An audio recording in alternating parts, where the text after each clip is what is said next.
Hi ಎಲ್ಲರಿಗೂ ನಮಸ್ಕಾರ. ನಿಮ್ಮೆಲ್ಲರಿಗೂ ಎಳ್ಳ ಅಮಾವಾಸ್ಯೆಯ ಹಾರ್ದಿಕ ಶುಭಾಶಯಗಳು. ನಿನ್ನೆ ನನಗೆ ಇನ್ನೊಂದು ವಿಡಿಯೋ ಹಾಕೋದಕ್ಕೆ ಆಗಲಿಲ್ಲ, ಯಾಕಂದರೆ ಅಮಾವಾಸ್ಯೆ ಇದ್ದರೆ ಮನೆಯಲ್ಲಿ ಪೂಜೆ ಎಲ್ಲ ಇರುತ್ತಲ್ಲ, ಹಾಗಾಗಿ ನನಗೆ ನಿನ್ನೆ ಇನ್ನೊಂದು ವಿಡಿಯೋ ಹಾಕೋದಕ್ಕಾಗಲಿಲ್ಲ. ಅದಕ್ಕೆ ಇವಾಗ ಹೇಳ್ತಾ ಇದ್ದೀನಿ, ಎಲ್ಲರಿಗೂ ಎಳ್ಳ ಅಮಾವಾಸ್ಯೆಯ ಹಾರ್ದಿಕ ಶುಭಾಶಯಗಳು, ಹಾಗೆ ಹೊಸ ವರ್ಷದ ಹಾರ್ದಿಕ ಶುಭಾಶಯಗಳು. ಹಾಂ, ಇವಾಗ ಕತೆಗೆ ಬರೋಣ.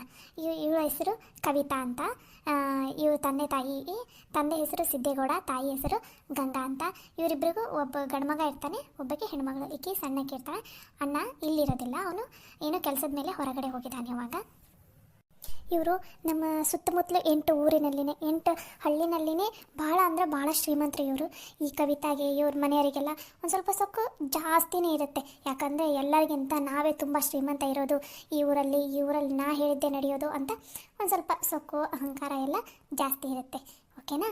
ಇವ್ರ ಪರಿಚಯ ನಿಮ್ಗಾಯ್ತು ಅಂತ ಅಂದ್ಕೊಂಡಿದ್ದೀನಿ. ನಮಸ್ಕಾರ.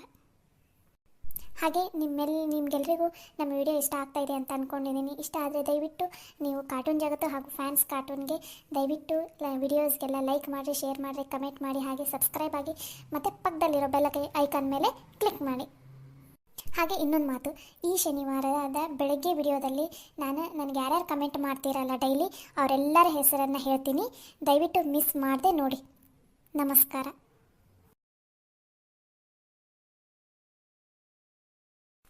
ಬೆಳಗ್ಗೆ 9 ಗಂಟೆ ಆಯಿತು, ಇನ್ನೂ ಆದ್ರೂ ನನಗೆ ಒಬ್ಬರು ಒಂದು ಟೀ ಕೊಟ್ಟಿಲ್ಲ, ಕಾಫಿ ಕೊಟ್ಟಿಲ್ಲ. ಯಾಕೆ? ಯಾರು ಈ ಮನೆಯಲ್ಲಿಲ್ಲ? ಎಲ್ಲ ಆಳುಗಳು ಮನೆಯಲ್ಲಿ ಸತ್ತೋಗಿದ್ದೀರಾ? ಯಾರಿದ್ದಾರೆ? ಇಲ್ಲ, ಬೇಗ ಬರೀಲಿ. ಯಾರ್ಯಾರಿದ್ದೀರಾ ಅವರೆಲ್ಲ ಬೇಗ ಬರಬೇಕಿಲ್ಲಿ, ಇಲ್ಲ ಅಂದರೆ ಎಲ್ಲರನ್ನೂ ನಮ್ಮ ಮನೆ ಕೆಲಸದಿಂದ ಕಿತ್ತೋಗಿತೀನಿ, ನೋಡ್ತಾ ಇರಿ. ಏಯ್, ನಿಮಗೆಲ್ಲ ಈ ಮನೆಯಾಗ ಕೆಲಸ ಮಾಡೋಕೆ ಇಂಟ್ರೆಸ್ಟ್ ಐತಾನೆ ಏನು? ನಮ್ಮ ಮನೆ ಕೆಲಸ ಬಿಟ್ಟು ಓಡಿ ಹೋಗ್ತೀರಾ? ಈಗಲೇ ಹೇಳ್ರಿ. ಇಲ್ಲ ರೀ ಅಕ್ಕಾರ, ಕೆಲಸ ಮಾಡ್ತೀವಿ ರೀ, ಬಿಟ್ಟು ಹೋಗಂಗಿಲ್ಲ ರೀ. ದಯವಿಟ್ಟು ನಮ್ಮನ್ನ ಈ ಕೆಲಸದಿಂದ ತೆಗಿಬೇಡ್ರಿ ಅಕ್ಕಾರ. ಹ್ಞೂ ರೀ ಅಕ್ಕಾರ, ನಮ್ಮನ್ನು ನಂಬ್ಕೊಂಡು ನಮ್ಮ ಮನ್ಯಾಗ ನಮ್ಮ ಹೆಂಡತಿ ಮಕ್ಕಳು ಎಲ್ಲರೂ ಅದಾರ ರೀ. ದಯವಿಟ್ಟು ನಮ್ಮನ್ನು ಕೆಲಸದಿಂದ ತೆಗಿಬೇಡ್ರಿ ಅಕ್ಕಾರ. ಅಷ್ಟಿರೋರು ನಿಮಗೆ ಕೆಲಸದ ಕಡೆ ಲಕ್ಷ್ಯ ಇರಬೇಕು. ನಾ ಎಷ್ಟು ಸಲ ಹೇಳಿದ್ದೀನಿ, ನಾ ಹೇಳೋಕ್ಕಿಂತ ಮುಂಚೆ ನನ್ನ ಬೆಡ್ ಹತ್ರ ನನ್ನ ಕಾಫಿ ಅಥವಾ ಟೀ ಇಟ್ಟಿರಬೇಕು ಅಂತ ಹೇಳಿದ್ದೀನಿ ತಾನೆ. ಗಂಟೆ 9 ಆಯಿತು, ಇನ್ನೂ ಆದರೂ ನನ್ನ ಬೆಡ್ ಹತ್ರ ಒಂದು ಟೀ ತಂದಿಲ್ಲ, ಒಂದು ಕಾಫಿ ತಂದಿಲ್ಲ. ಎಷ್ಟು ಸೊಕ್ಕು ನಿಮಗೆ? ಏಯ್, ನಿನ್ನ ಹೆಸರೇನು? ದುರ್ಗವ್ವ ಅಂತಾರಿ. ದುರ್ಗವ್ವ, ನಿನಗೆಷ್ಟು ಸಲ ಹೇಳಿದ್ದೀನಿ ನಾನು, ಈ ಮನೆಯಲ್ಲಿ ಯಾವ ಕೆಲಸ ಪೆಂಡಿಂಗ್ ಉಳಿಯುತ್ತಾ ನನಗೆ ಗೊತ್ತಿಲ್ಲ, ಆದರೆ ನನ್ನ ಕೆಲಸ ಮಾತ್ರ ಯಾವುದು ಪೆಂಡಿಂಗ್ ಇರೋ ಹಾಗಿಲ್ಲ. ನಾನು ಎದ್ದ ತಕ್ಷಣ ನಂದು ಏನು ಕೆಲಸ ಇದೆ ಅದನ್ನೆಲ್ಲ ನೀವು ಮಾಡಿಟ್ಟಿರಬೇಕು ಅಂತ ನಾನು ನಿಮಗೆ ಹೇಳಿದ್ದೀನಿ ತಾನೇ ಮೊನ್ನೆನೇ. ಅದು ಹ್ಞೂ ರೀ ಅಕ್ಕಾರ, ಅದು ಅಮ್ಮರು ನಾಷ್ಟ ಲಘುನ ರೆಡಿ ಮಾಡಂತಂದ್ರಿ, ಅದಕ್ಕೋಸ್ಕರ ಆ ಲಕ್ಷ್ಯದಾಗ ಬಿದ್ದುಬಿಟ್ಟಿವಿ ರೀ. ನಿಮ್ಗೆ ಕಾಪಿ ಕೊಡೋದ ಮರೆತು ಬಿಟ್ಟಿವಿ ರೀ ಅಕ್ಕಾರ. ಮಮ್ಮಿ ಡ್ಯಾಡಿ, ಬೇಗ ಬರೀಲಿ. ಅಕ್ಕಾರ ಬುದ್ಧಿಯರಿಗೆ ಮಾತ್ರ ಹೇಳಬೇಡ್ರಿ ಅಕ್ಕಾರ, ಮತ್ತು ನಮ್ಮನ್ನು ಕೆಲಸದಿಂದ ತೆಗೆದ್ರೆ ನಮಗೆಲ್ಲೂ ಕೆಲಸನ ಸಿಗಂಗಿಲ್ಲ ರೀ ಅಕ್ಕಾರ. ನಿಮ್ಮ ಕೈ ಮುಗಿತೀವಿ ರೀ. ಹೇಳ್ಬಾರ್ದಾ? ಹೆದರಿಕೆ ಆಗ್ತಾ ಇದೆನಾ? ಅಷ್ಟೇ ಹೆದರಿಕೆ ಇರೋರು ಮೊದಲು ನನ್ನ ಕೆಲಸ ಮಾಡಿ ಮುಗಿಸ್ಬೇಕು ಈ ಮನೆಯಲ್ಲಿ. ಅದು ಅಲ್ಲದೆ ನನ್ನ ಮುಂದೆ ನಿಂತ್ಕೊಂಡು ಮಾತಾಡೋಷ್ಟು ಧೈರ್ಯ ಬಂದಿದೆ ನಾನು ನಿಮಗೆ. ಅದು ನಮ್ಮ ಮಮ್ಮಿ ಡ್ಯಾಡಿ ಬಗ್ಗೆನೇ ಇರು, ಅವರನ್ನೇ ಕರೆಸ್ತೀನಿ, ಮಾಡ್ತೀನಿ ನಿಮ್ಗೆ. ಕವಿತಾ, ಏನಾತವ? ಎದಕ್ಕೆ ಒದರಾಡ ಕುಂತಿಯಲ್ಲ? ಮಮ್ಮಿ, ನೀವು ಇವರಿಗೆ ಏನು ಕೆಲಸ ಹೇಳಿದ್ರಿ? ನಾನಾ ಇವರಿಗೆ ನಾಷ್ಟ ಮಾಡಂತ ಹೇಳಿದ್ದೆ. ಇದಕ್ಕೆ ಏನಾಯ್ತು ಈಗ? ನಾಷ್ಟ ಇನ್ನೂ ಮಾಡಿಲ್ಲ ನೀ ಇವರು? ಮಮ್ಮಿ, ನೀ ನಾಷ್ಟ ಮಾಡಿ ಅಂತ ಹೇಳಿದಕ್ಕೆ ಇವ್ರು ನಾಷ್ಟ ಮಾಡ್ಕೊತ ಕುಂತಾರ. ನಾನು ಬೆಳಗ್ಗೆ ಎದ್ದ ಮೇಲೆ ನನಗೆ ಟೀ ಅಥವಾ ಬೆಡ್ ಕಾಫಿ ಬೇಕೇ ಬೇಕು. ಇವ್ರು ನೋಡಿದ್ರೆ ನನಗೆ ಇದುವರೆಗೂ ಟೀನೂ ತಂದು ಕೊಟ್ಟಿಲ್ಲ, ಕಾಫಿನೂ ತಂದು ಕೊಟ್ಟಿಲ್ಲ, ಒಂದು ಗ್ಲಾಸ್ ಬಿಸಿ ನೀರು ಕೂಡ ತಂದು ಕೊಟ್ಟಿಲ್ಲ ನನಗೆ, ಗೊತ್ತಾ? ನಾನೇ ಎದ್ದು ಬಂದು ಕೇಳ್ತಾ ಇದ್ದೀನಿ ಇವರಿಗೆ. ಮತ್ತೆ ನಿಮ್ಮ ಮೇಲೆ ಹೇಳ್ತಾರೆ, ಇಲ್ಲ ರೀ ಅಮ್ಮವರು ನಮ್ಗೆ ನಾಷ್ಟ ಮಾಡಂತ ಹೇಳಿದ್ರು ಬೇಗ, ಅದಕ್ಕೋಸ್ಕರ ಮರ್ತ್ಬಿಟ್ಟೆ ಅಂತ ನನ್ನ ಮುಂದೆನೇ ಎದುರು ಮಾತಾಡ್ತಾರೆ. ನನ್ನ ಮಗಳು ಎಷ್ಟು ದಿನ ಆದಮೇಲೆ ಕಾಲೇಜಿಂದ ಎಲ್ಲ ಓದಿ ಮುಗಿಸ್ಕೊಂಡು ಈಗ ಬಂದಾಳಿನ ದನಿ ಅಂತ ನಮ್ಮ ಮನೆಗೆ. ಫಸ್ಟ್ ಆಕಿದ ಎಲ್ಲ ಕೆಲಸ ಮುಗಿಸಿ ಆಮೇಲೆ ಮಿಕ್ಕಿದ ಕೆಲಸ ನೋಡ್ರಿ ಅಂತ ಹೇಳಿದ್ದಿಲ್ಲ ನಾನು. ಅದ್ರ ಕಡೆ ಆಕಿ ಕಡೆ ಲಕ್ಷ ಕೊಡ ಬಿಟ್ಟು ಮತ್ತೆ ಇನ್ನೊಂದು ನೆಪ ಹೇಳ್ತೀರ ನನ್ನ ಮೇಲೇನೆ ಹಾಕಿ. ಗಂಗಾ, ಇವ್ರನ್ನ ಕೆಲಸದಿಂದ ತೆಗೆಸ್ಬಿಡು. ಯಾಕೋ ಭಾಳ ಅತಿಯಾಗಿ ಮಾಡಕುಂತಾರ ಇವ್ರು. ಅದು ನನ್ನ ಮಗಳಿಗೆ ಸಿಟ್ಟು ಬರಂಗೆ ಮಾಡಕುಂತಾರ. ನನ್ನ ಮಗಳು ಇಷ್ಟೊತ್ತಾದ್ರೂ ಒಂದು ಚಾ ಕುಡ್ದಿಲ್ಲ, ಕಾಫಿ ಕುಡ್ದಿಲ್ಲ ಅಂದ್ರೆ ಏನು? ಇವ್ರನ್ನ ಇಟ್ಕೊಂಡೇನು ಉಪ್ಪಿನಕಾಯಿ ಹಾಕನೇನ ನಾವು? ವೇಸ್ಟ್. ಕಳಿಸ್ಬಿಡು ಇವ್ರನ್ನ ಮನೆಗೆ ರೊಕ್ಕ ಕೊಟ್ಟು.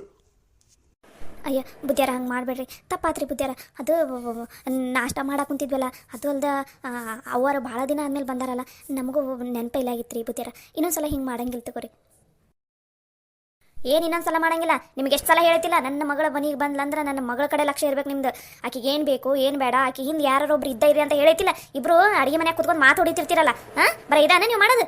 ಮತ್ತೆ ರೊಕ್ಕ ಮೇಲೆ ನೋಡಿದ್ರೆ ತಿಂಗಳ ಬೇಕು ನಿಮ್ಗೆ. ಮನ್ಯಾಗ ನೆಟ್ಟು ಕೆಲಸ ಮಾಡೋಕ್ಕಾಗಲ್ಲ ನಿಮ್ಗೆ. ನೋಡ್ಗಂಗ ರೊಕ್ಕ ಕೊಟ್ರೆ ಇವ್ರಕ್ಕಿಂತ 10 ಪಟ್ಟು ಚೆನ್ನಾಗಿ ಕೆಲಸ ಮಾಡೋರು ಸಿಗ್ತಾರ. ಇವ್ರದ್ದು ಕೂಲಿ ಏಟೈತ್ ನೋಡು, ಅದನ್ನ ಕೊಟ್ಟು ಇಲ್ಲಿಂದ ಕಳಿಸ್ತಾ ಇರ ಅಷ್ಟೇ. ಬುದ್ಧಿಯರ ದಯವಿಟ್ಟು ಹಂಗೆ ಮಾಡಕ್ಕೆ ಹೋಗ್ಬೇಡ್ರಿ. ಇದೊಂದು ಸಲ ಏನೋ ತಪ್ಪಾಗೈತಿ, ಇನ್ನೊಂದು ಸಲ ಈ ಥರ ಮಾಡಂಗಿಲ್ಲ ರೀ ಬುದ್ಧಿಯರ. ಇದು ಒಂದು ಸಲ ನಮ್ಮನ್ನು ಕ್ಷಮಿಸ್ಬಿಡ್ರಿ ಬುದ್ಧಿಯರ. ಮೊದಲ ನಮ್ಗೆ ಕೆಲಸ ಇಲ್ಲ ಏನಿಲ್ಲ ಊರಾಗ. ದಯವಿಟ್ಟು ನಿಮ್ಮ ಕೈ ಮುಗಿತೀನಿ ರೀ ಬುದ್ಧಿಯರ. ಅವರ ನೀವರ ರೀ ಅವರ ನಿಮ್ಮ ಕೈ ಮುಗಿತೀನಿ, ದಯವಿಟ್ಟು ಹೇಳ್ರಿ ಬುದ್ಧಿಯಾರ. ಇದೊಂದು ಸಲ ಏನೋ ತಪ್ಪಾಗಿತ್ತು ಬಿಡ್ರಿ, ಇದೊಂದು ಸಲ ಅವ್ರನ್ನ ಬಿಟ್ಬಿಡ್ರಿ. ಮುಂದಿನ ಸಲ ಹಿಂಗಾಗ್ಲಾರ್ದಂಗ ನಾನೇ ನೋಡ್ಕೋತೀನಿ ಅಂತ ಬೇಕಾರೆ. ಏನ್ಲಿ ಯಾಕ ನಿಂದು ಅತಿ ಆಗಿತ್ತಲ್ಲ, ಅವ್ರ ಪರವಾಗಿ ಮಾತಾಡಕುಂತೇನು, ಅದು ನನ್ನ ಎದುರಿಗೆ ನಿಂತ್ಕೊಂಡು ನೀನು. ಹಂಗಲ್ರಿ ಬುದ್ಧಿಯಾರ, ಇದೊಂದ್ಸಲ ಏನೋ ತಪ್ಪಾಗೈತಿ ಗೊತ್ತಿಲ್ದ, ಮತ್ತೆ ಇನ್ನೊಂದ್ಸಲ ಈ ಥರ ಆಗ್ಲಾರ್ದಂಗೆ ನಾನೇ ನೋಡ್ಕೋತೀನಿ ರೀ ಬುದ್ಧಿಯಾರ. ಇದೊಂದ್ಸಲ ಬಿಟ್ಬಿಡ್ರಿ ಮಮ್ಮಿ. ಇದೊಂದು ಸಲ ಇರಲಿ ಬಿಡ್ರಿ. ಏನೋ ಭಾಳ ರಿಕ್ವೆಸ್ಟ್ ಮಾಡ್ಕೊಳಕ್ಕೆ ಕುಂತಾರಂತಂದು ಸುಮ್ಮನದಿ ನಾನು. ಆದ್ರೆ ಇನ್ನೊಂದು ಸಲ ಏನಾದರೂ ನೀವಿಬ್ಬರು ಇದನ್ನು ರಿಪೀಟ್ ಮಾಡಿದ್ರೆ ನಾನು ಮಾತ್ರ ಯಾವುದೇ ಕಾರಣಕ್ಕೂ ನಿಮ್ಮ ಮನೆಯಲ್ಲಿ ಕೆಲಸ ಮಾಡೋದಕ್ಕೆ ಬಿಡೋದಿಲ್ಲ. ಅವತ್ತಿಂದ ಅವತ್ತ ಕಳಿಸ್ತಿರ್ತೀನಿ, ನೆನಪಿರಲಿ. ಆದ್ರೆ ವರ ಆತು, ಇನ್ನೊಂದ್ಸಲ ಹಿಂಗೆ ಮಾಡಂಗಿಲ್ಲ ತಗೋರಿ. ಇವತ್ತು ನೀವು ಬೆಳಿಗ್ಗೆ ಎದ್ದಿದ್ದು ಗಳಿಗೆ ಚಲೋ ಐತಂತ ಅನಿಸ್ತೈತಿ, ಅದಕ್ಕೆ ಬಚಾವಾದ್ರಿ. ಇವತ್ತು ಉಳ್ಕೊಂಡಿರಿ. ನನ್ನ ಮಗಳು ಹೇಳಾಳಂತಂದು ಸುಮ್ಮನೆ ಅದೀನಿ ನಾನು.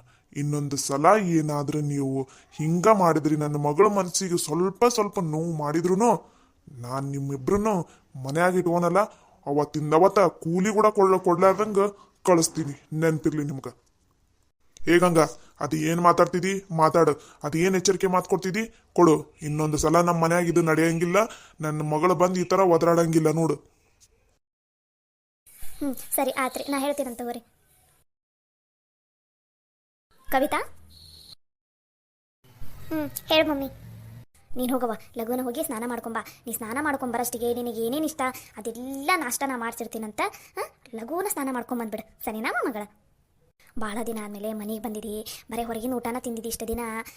ಇನ್ಮೇಲೆ ಈ ಮನೆಯಾಗಿರ್ತೀಯಲ್ಲ ನೀನು, ಆರಾಮಾಗಿರೋ ಮಗಳ. ನಿನಗೆ ಏನು ಬೇಕೇಳೋ ಅದನ್ನೆಲ್ಲ ಮಾಡ್ಕೊಡ್ತೈತಿ, ಸರಿನಾ? ಈಗ ಬೇಜಾರಾಗ್ಬಿಡವ. ಲಘುನ ಹೋಗಿ ಕೈಕಾಲು ಮುಖ ಸ್ನಾನ ಮಾಡಿ ದೇವ್ರಿಗೆ ನಮಸ್ಕಾರ ಮಾಡಿ ಬಂದ್ಬಿಡು. ನಿಂಗೆ ನಾಷ್ಟ ಎಲ್ಲ ಟೇಬಲ್ ಮೇಲೆ ರೆಡಿ ಇರ್ತೈತಿ. ನಿನಗೇನು ಬೇಕು ಅದನ್ನು ತಿನ್ನು. ನಿನಗೆ ಯಾವುದೂ ಸೇರಲಿಲ್ಲ ಅಂತ ಹೇಳು, ಮತ್ತೆ ನಾನು ನಿನಗೇನು ಸೇರ್ತೈತೆ ಅದನ್ನ ಮಾಡಿಸ್ತೀರಂತ, ಸರಿನಾ? ಸರಿ ಮಮ್ಮಿ. ಆ ನಾಷ್ಟನಾದರೂ ಸರಿಯಾಗಿರ್ಬೇಕಾ? ಅದರಲ್ಲೂ ಏನಾದರೂ ವ್ಯತ್ಯಾಸ ಆದ್ರೆ ನಾನು ಮಾತ್ರ ಸುಮ್ಮನೆ ಇರಲ್ಲ. ಬೆಳಗ್ಗೆ ಎದ್ದು ನನ್ನ ಮೂಡೆಲ್ಲ ಹಾಳಾಗೋಯ್ತು. ಛೇ, ಇವತ್ತೆದ್ದು ಯಾರ ಮುಖ ನೋಡಿದ್ನೋ ಏನು. ಕಾಳವ್ವ ದುರ್ಗವ್ವ, ಚೆನ್ನಾಗಿ ನೆನಪಿಟ್ಕೊರಿ. ನನ್ನ ಮಗಳು ಸ್ನಾನ ಮಾಡಿ ಬರೋಷ್ಟಿಗೆ ಟೇಬಲ್ ಮೇಲೆ ಅಕ್ಕಿಗೆ ಏನೇನು ಇಷ್ಟ ಅಂತ ಹೇಳಿನಿಲ್ಲ, ಅದೆಲ್ಲ ನಾಷ್ಟ ರೆಡಿ ಇರಬೇಕು. ಏನಾರು ವ್ಯತ್ಯಾಸ ಆಯ್ತು ನಿಮ್ಮನ್ನು ಈಗಿಂದಿಗ್ಲೂ ಮನೆಯಿಂದ ಒದ್ದು ಓಡಿಸ್ತೀನಿ, ನೆನಪಿರಲಿ. ಅಯ್ಯ ಇಲ್ಲ ರೀ ಅವರ, ಆಗಲೇ ಎಲ್ಲ ನಾಷ್ಟ ರೆಡಿ ಐತ್ರಿ. ಇನ್ನೊಂದು ಸ್ವಲ್ಪ ಅಷ್ಟ ಮಾಡೋದು ಐತ್ರಿ. ಅವ್ರು ಬೇಕಾ ಸ್ನಾನ ಮಾಡ್ಕೊಂಡು ಬರೋಷ್ಟಿಗೆ ಅದನ್ನು ರೆಡಿ ಇರ್ತಿತ್ತು ತಗೋರಿ. ಹೋಗ್ರಿ ಇಲ್ಲಿಂದ.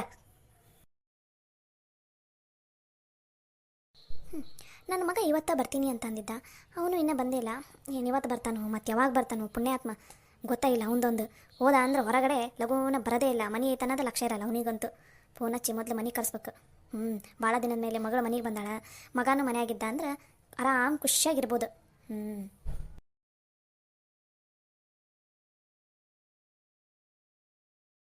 ಯವ್ವ ಎಲ್ಲದಿಬಿ? ಒಂದೊಟ್ಟಿಗೆ ಲಘುನ ಬಾಬಿ ಇಲ್ಲಿ. ಲಕ್ಷ್ಮಿ, ಇತ್ತಾಗ ಹೊರಗಡೆ ಇದೀನ ಬಂಕದಾಗ, ಎದಕ್ಕೆ ಏನಾತ? ಯವ್ವ ಒಂದು ತಟ್ಟೆಗೆ ಲಘುನ ಬಾಬಿ ಇಲ್ಲಿ, ಆಮೇಲೆ ಹೋಗಂತೆ ಅಂತ. ಯವ್ವ ಒಂದು ತಟ್ಟೆಗೆ ಹೊರಗಡೆ ಗಾಳಿ ಕುತ್ಕೊಳಕ್ಕೂ ಬಿಡಲ್ಲ ನೋಡು. ಏನೇ ಲಕ್ಷ್ಮಿ, ಏನಾತ? ಎದಕ್ಕೆ ಒದ್ರಾ ಕುಂತಿದಿ? ಈಗ ದನೆ ಅಂತ ಹೊರಗಡೆ ಹೋಗಿನಿ, ಆಗಲೇ ಒದ್ರಾ ಕುಂತೇನೆ.